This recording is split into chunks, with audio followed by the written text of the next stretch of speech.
Hello gamers, and welcome back to another episode of Solo Spelunking. And tonight I will continue my Machine Gods of the Noxian Expanse campaign. This is from Black Oath Entertainment, written by Alex T. And I also did a review of this game on my channel, and it does include a lot of solo gaming rules and procedures, which I am using. But before I start, a little self-promotion here. This is now available as a print on demand. This is my Defenders of the Shadowlands board game, role-playing game hybrid that I've also featured on this channel before. And it is now available as a print on demand via Amazon.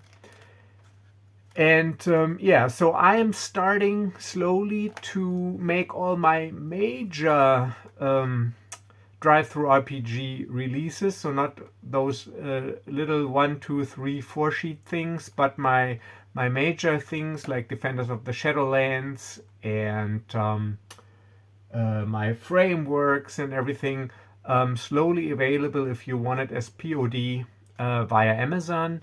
So check it out every once in a while. Just put my name in the search bar when you're on Amazon, and you find all my products that are available. Now I'm also waiting for the Outlaws in the Outer Fringe D20 version copy to arrive, because I'm looking forward to play this again. So yeah, so this is Defenders of the Shadowlands. Yeah, if you want to pick it up, please do, but you can also get it, of course, a little bit cheaper as a PDF on DriveThruRPG. And holding this in my hand, I'm itching to start another campaign of that as well, but first I gotta finish what I have already on my plate here. All right, and what I have on my plate is Machine Gods of the Noxian Expanse. So, little recap. We are Victor Kane, my noble from a minor noble house, and he's on a personal quest to look for his abducted older brother who was kidnapped by techno-cultists and taken into the northern wastelands of Eternus. This is where we are right now, here in this dark temple. And I came across this lady here, and this is Vanessa Rill, and she's a gunslinger, as you can see here, and yeah, a thief, and she basically saved me while I was at 0 HP, and again after our last combat. And we are in this data archive here, and we are still exploring this this construct, or complex, that's the word I'm looking for, this complex. So the usage die is a D4, so we have 2 exits here, but after the last battle we have decided we will rest there. So Vanessa is at 11 HP and Victor is only at 4. So, and we have decided to rest here because there's a little bit light in this room, because this data archive is illuminated by a faint green glow, so we don't need to expend any torches, and we're not in complete darkness. So that's where we're at, resting after our last major battle against demented clones, if you remember. So let me check real quick here the healing rules. I think it's a D8. Let me check.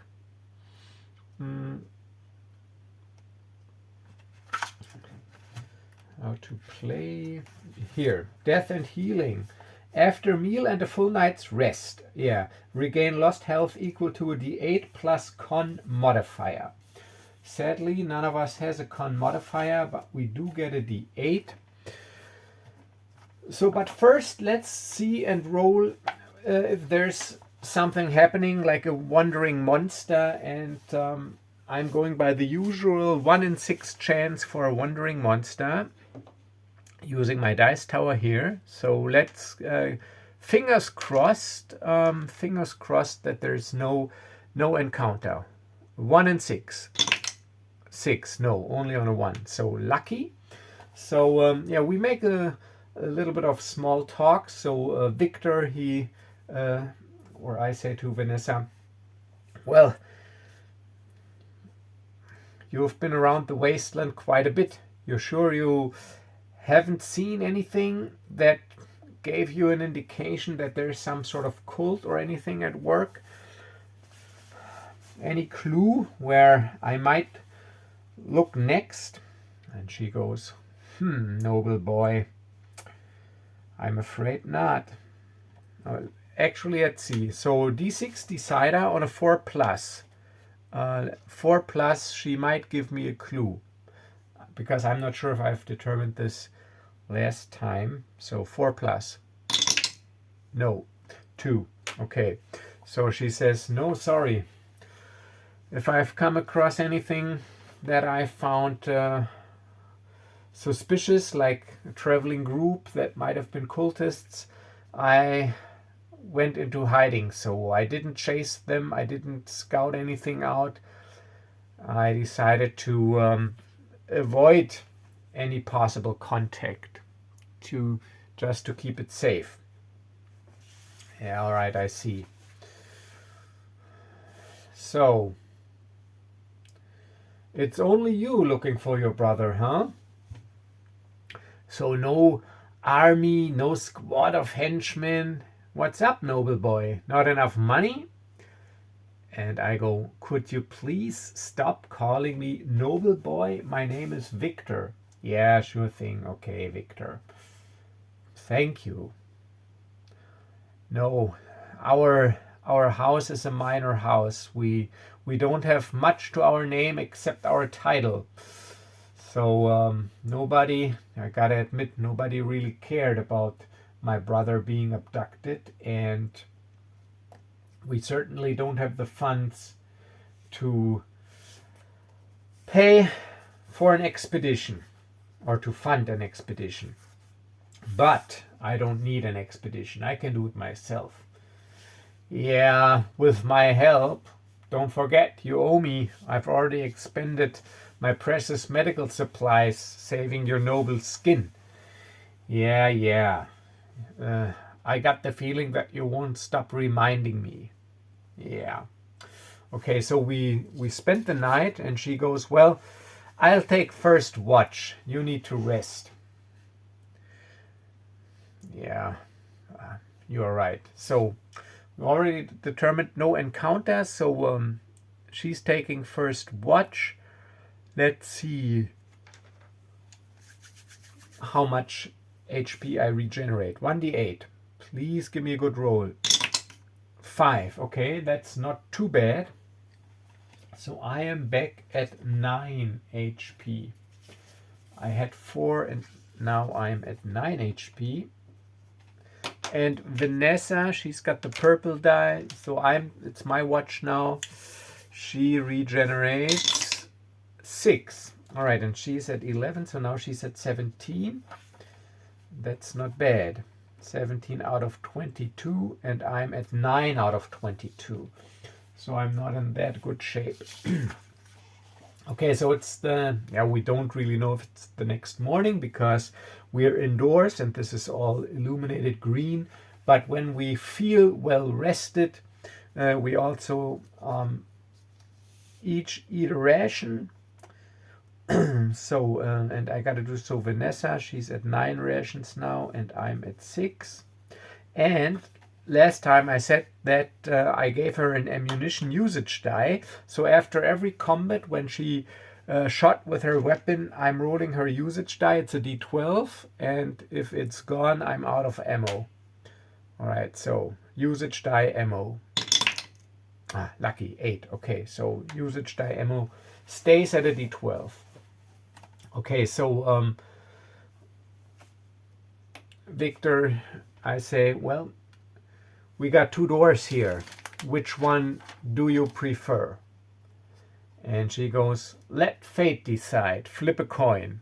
Okay, so 1, 2, 3 is the upper one. So she gets out a coin, flips it, and it's this door right here. This door over there. Okay, so let's see. Can we open it? 4 plus is a yes. Yes, 6. So it's very easy to open. It basically slides right open. And let's go to our exploration procedure here for the ruins. Okay, so first we got to determine if it's a corridor or a room with a D10. 9 is a room, so there's a room here. And if you enter a room, room contents and details, number of exits, and every time you enter a room you make a UD check. So let's make the UD check. The UD at the moment is at a D4. It's a 2. So actually that is the last room. So then we have explored this complex. And I just draw the room here. So I just make X's here to indicate that these are blocked. Blocked or collapsed.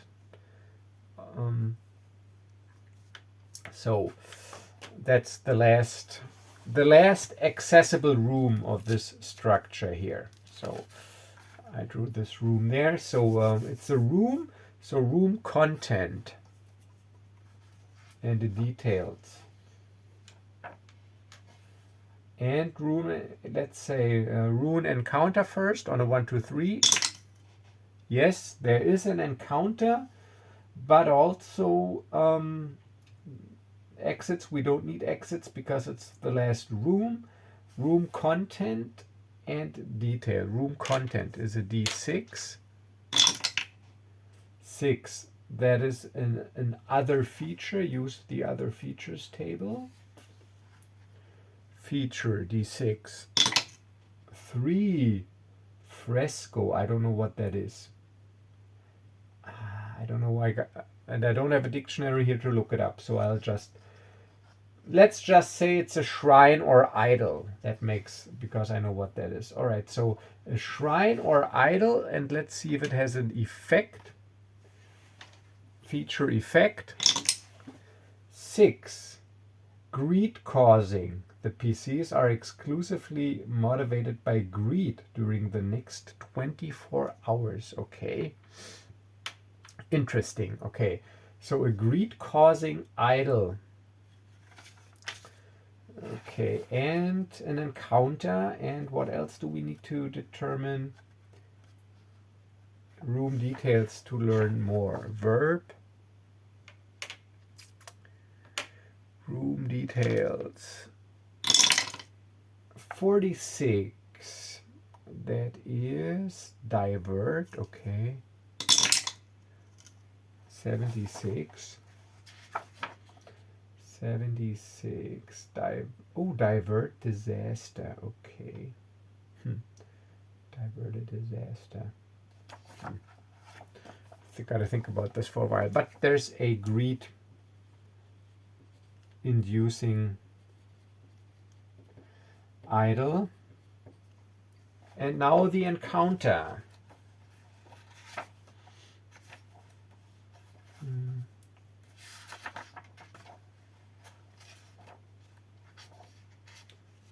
Ruin encounters here. 19. Oh, a witch. Interesting. Let's see what a witch is. Maybe she is praying. Okay, witch.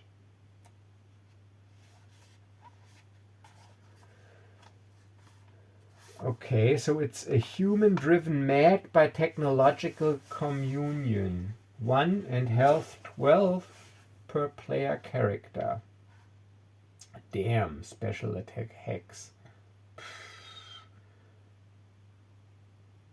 Okay, but so this is fitting. So this is like a boss monster. Okay, so yeah, so this door slides open, and let's just say that this room is also illuminated, and in the middle of the opposed wall there is a little shrine, and this shrine features some weird idol. It features, let's just say it's a dragon, because this fits with this greed-inducing property. A dragon, it's the idol of a dragon sitting on top of a large hoard of gold, but it's all like it's a bronze or stone idol. So yeah, so it's finely crafted, but in front of that that idol, let me see, there is, yeah, it could also, there is a figure in a tattered rags or robe. So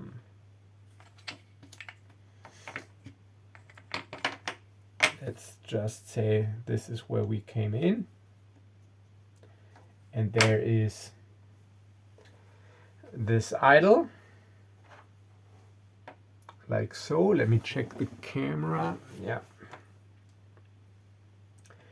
And let's just say, just for the heck of it, there's some columns.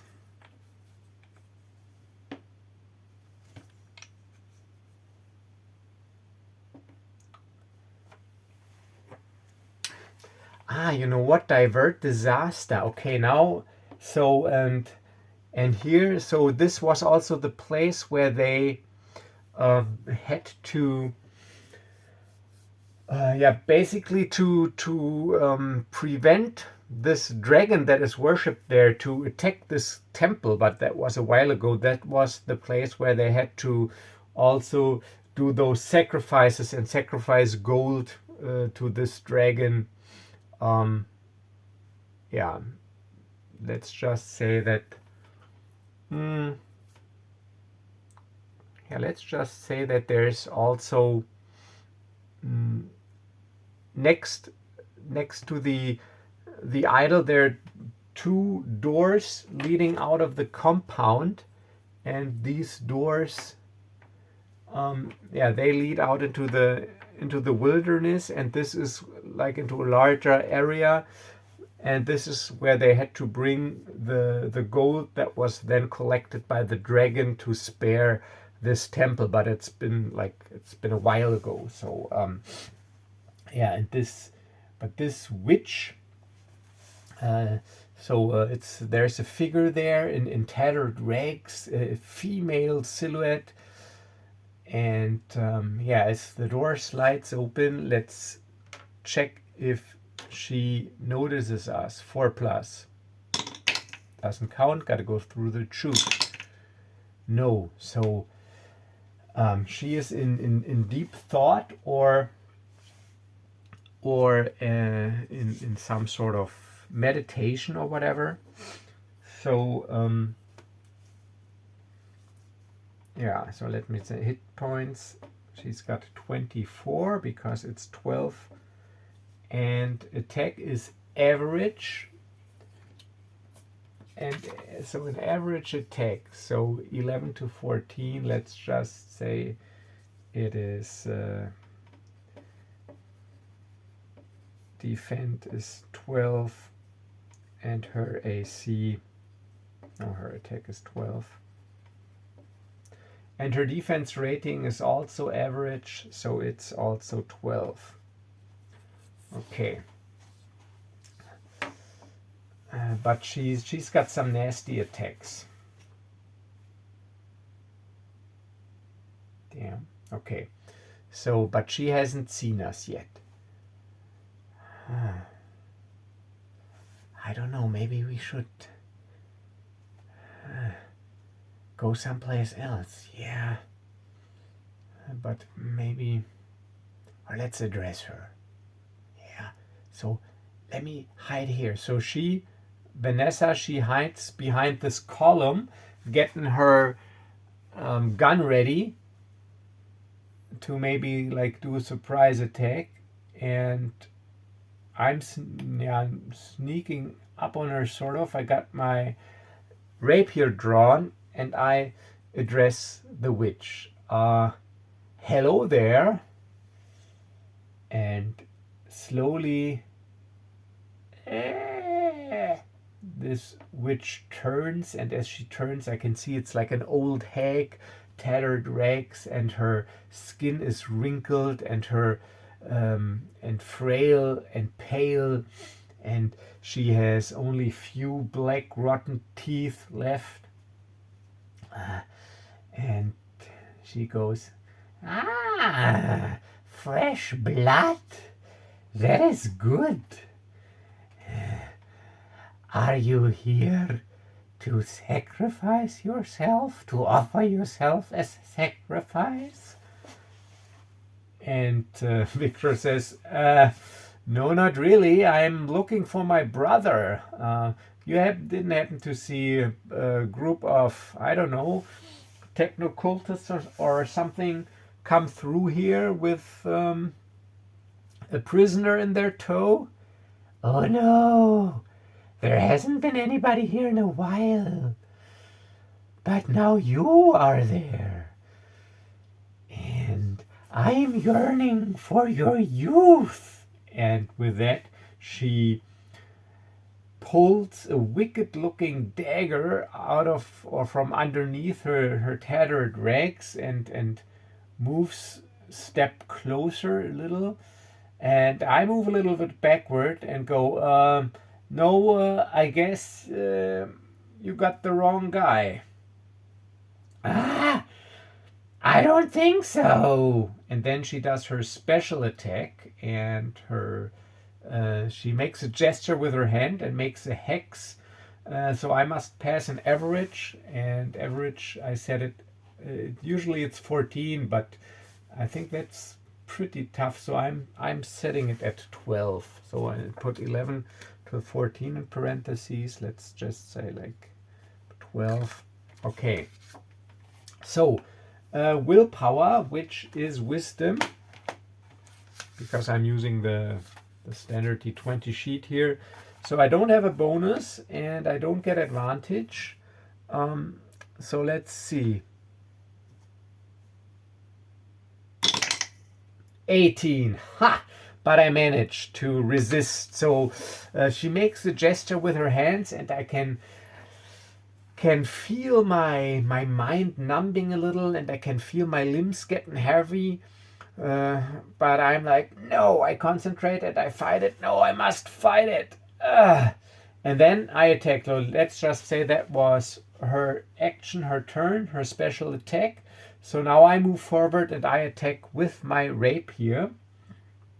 So I'm a precision warrior. I crit on a 19 plus, and I attack +1 and would deal a d8 +1, and I need a 12. 7. No, that's a miss. All right, so she is actually quicker than she looks. So I slash at her with my rapier, and she sidesteps. But now Vanessa comes out of her hiding place and shoots with her gun. So she attacks +1 with her powder box and would deal a d6 +1 damage. All right, Vanessa. 7. No, but it would have been maximum damage, but the shot goes wild. Okay, so we all acted. Next round, the witch slashes at me with her dagger. Dagger slash, engage, d6 damage. So I have to parry. So I parry AC 12. Or I have to get a 12 to defend. And I get +3 because of my armor and my dexterity. Padded leather. Okay, +3, 12. Yes, 18. Lucky, because it would have been 6 points of damage. So I parry. So that was her turn. I immediately retaliate. +1. Yes. 13 +1. That's 14. And for 4 points of damage. Oh, she's still at 20. Okay. And now Vanessa again shoots. Powder box. No, 3 and 1. So her shots go wild. she goes, damn it. And maybe she needs to move a little closer, so she also moves. Okay, so now it's the witch's turn again, attacking me. 8 plus 3. Damn, that's 11. I need 12. 3 points of damage, but luckily because I've rested, I am at 9 points. Minus 3, that is 6. Okay, that was her turn. Now my turn.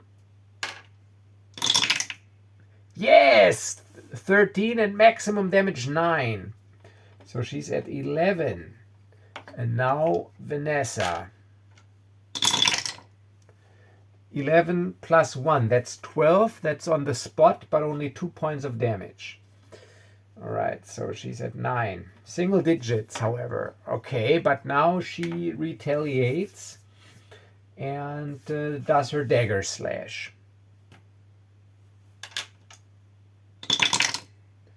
Oh no, natural 1, 2 points.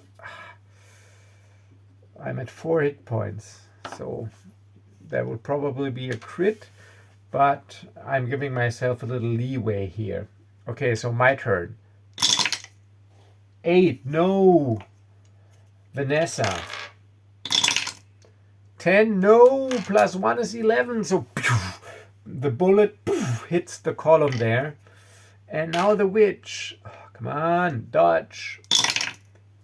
Oh. All right, so 6 plus 3, that is 9. So that is 5. So now I'm at 0 again. So she slashes me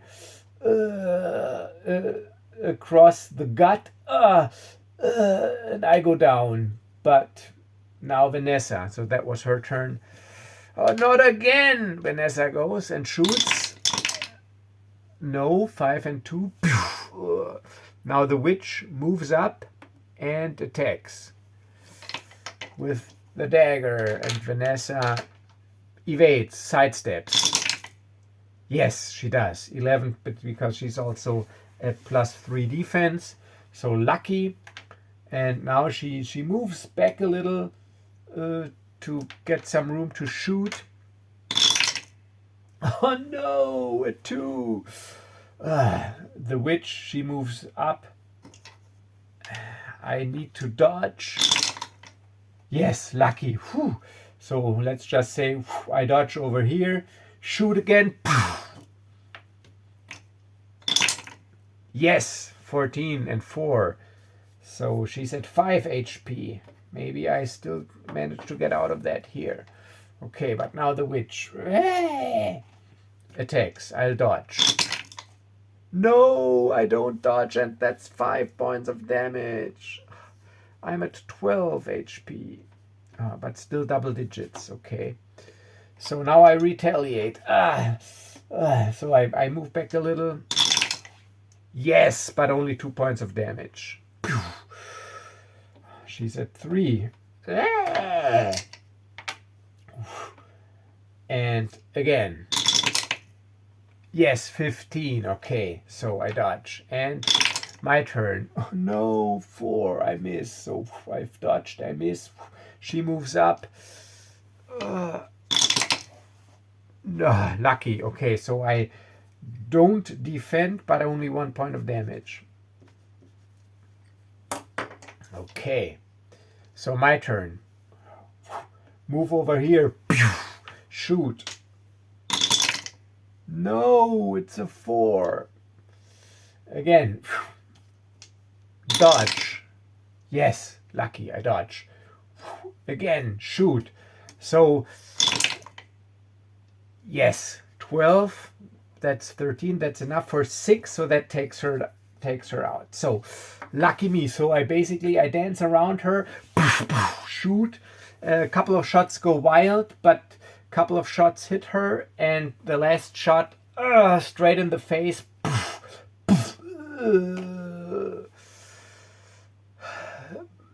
And Vanessa goes, no, not again. So I'm bleeding, because that was a serious wound, so not like artery style, but still. But you know, I mean, usually, let me check. Usually you're dead at 0 HP. That would have been now my third life. I think this time I will roll if she's able to once, because I don't want to kill off my characters, but I mean it's got to be, it's still a game. I mean it's got to stay plausible. So when a NPC or monster reaches 0 health, they are dead. Okay. So let's just, this can only be done once per day and requires medical supplies. Okay, so this is a new day. So let me roll the D6 decider. If I roll a 4 plus, so 50-50, I can be saved. 1 to 3. This time, indeed, she's too late. All right, so 4 plus. No, it's a 2. Okay, it's a 2. Okay, so it's a 2. Yeah. So Vanessa, she walks up to me, and damn, and there's this pile of blood, because yeah, maybe this slash, this witch, she was slashing across my gut, and maybe she did sever an artery, so there's a large pile of blood, and maybe I got internal bleeding, and she goes, "Noble boy, no, come, don't die on me yet, don't die on me," and she tries to stop the bleeding. So she actually gets into the wound with her hand, tries to pinch the artery to stop the bleeding, but she doesn't get it. It's all slippery, and I'm not moving, and I'm not breathing, and she realizes, no, damn, noble boy, you still owe me. Okay, so that's, I mean, I do have some money. Damn, I forgot to transfer the money. Okay, so yeah, I'm dead. So Victor is dead. I mean, I gave myself 2 more lives. But she can still roll on the loot table for this witch here.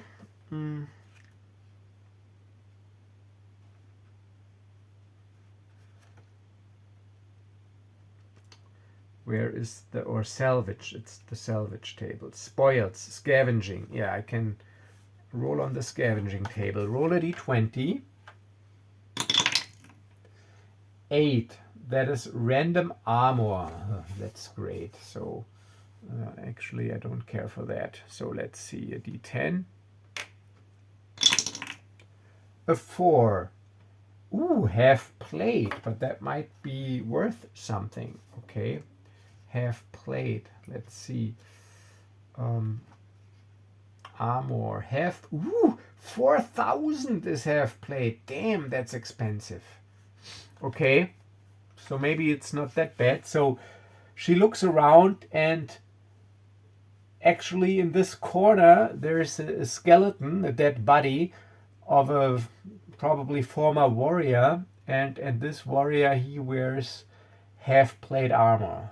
And she goes, fine craftsmanship, it looks like. But yeah, I can carry it, because I mean, if it's half plate, if you unhinge it, there are only 2 metal things, you put them together, and I think it fits in her backpack. Okay, noble boy. So she takes my family crest and wants to at least bring it back to my parents, to my house, to tell them what happened. So, and she opens these doors, and those doors, they lead to the outside. let's just say they lead into this square here, which I have not yet explored. So let's once again go to the outdoor exploration steps. When you enter a square, you must determine its weather. Let's just forget this, and its terrain on the Wasteland terrain table. Okay, so previous terrain I think was hills, because I made these hills. So let's roll d20.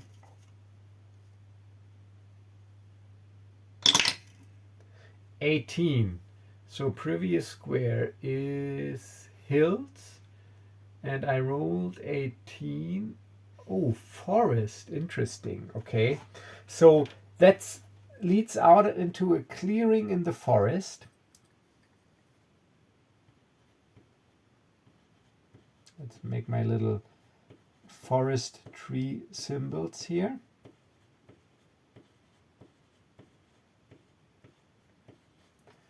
Okay, so we don't need that anymore. So that'll be forest. Just want to showcase those exploration steps to you real quick, because I will not continue this campaign now with Vanessa. So what she will do is she will make her way back to Eternus and sell the armor and tell my parents of my demise. But yeah, I'm ending this campaign here because yeah, she's basically was an NPC and I don't want to play her story. But I think you got a good sense for the system. So it is a player-facing system which is built for solo play, and it has structural procedures for dungeon and wilderness generation. I will just finish this generation here real quick to show the process to you again if you're interested in this game. But that will sadly conclude my Machine Gods of the Noxian Expanse campaign. Yeah, but let's do wilderness exploration here once more, outdoor exploration. So when you enter a square, you determine weather, I skipped that, and terrain. So, and at all times, your character can see the most important features in the surrounding squares. To simulate this, roll once on the point of interest table for each blank square adjacent to the one you're currently in. And with adjacent, they mean not diagonally adjacent. Because it says here, when you start, this means that if this is your first game and you don't start at the edge, you must roll 4 times on the point of interest table, which to find out what is in the 4 adjacent squares. So if you're in a square, you would have 4 adjacent squares. Actually, you would have 1, 2, 3, 4, 5, 6, 7, 8 adjacent squares, but it's not diagonally adjacent. I think this is a little bit unprecise wording, because strictly adjacent is also diagonally adjacent, but it becomes clear if you read this. So if I'm this square here, I already know what's there. The Dark Temple, here's the canyon, which is like it was blocked. So I'm going to roll for the point of interest this square and this square, because who knows, I might return to this game someday. Maybe I will continue Vanessa's story, but not now, because I still got 2 other games in progress. So, but I still want to showcase this procedure here. Okay, so point of interest table, that's this one, D20. So let's go north first. 8 is an impassable feature, large structure, canyon, etc. Okay, so this is also blocked. So this is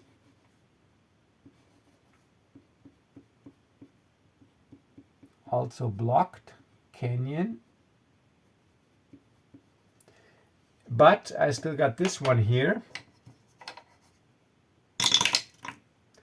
18. An ancient ruin. It might be worth exploring. Okay, so another ruin. Nice one.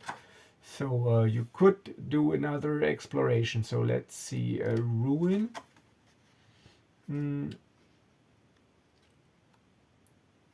landmark object descriptor. Let's just, to get an idea of this ruin, let's just roll on the object and descriptor maybe.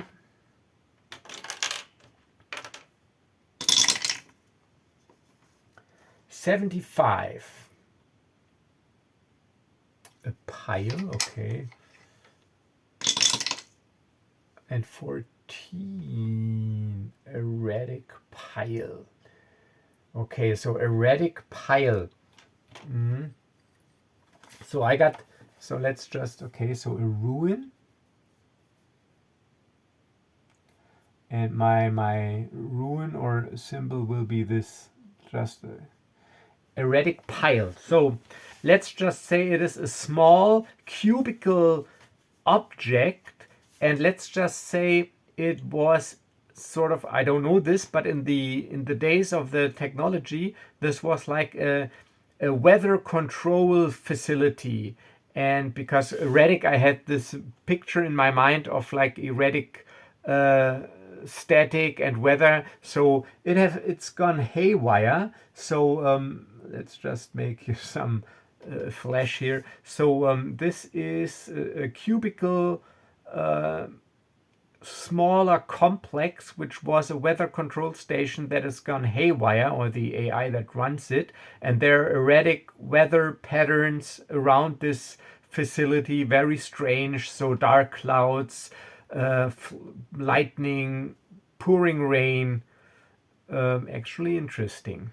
Okay, so those are the points of interest. So impassable, a ruin, and we just came from this ruin. Here we had the idol. Here we had nothing of interest, but we didn't go there, so we didn't determine the terrain.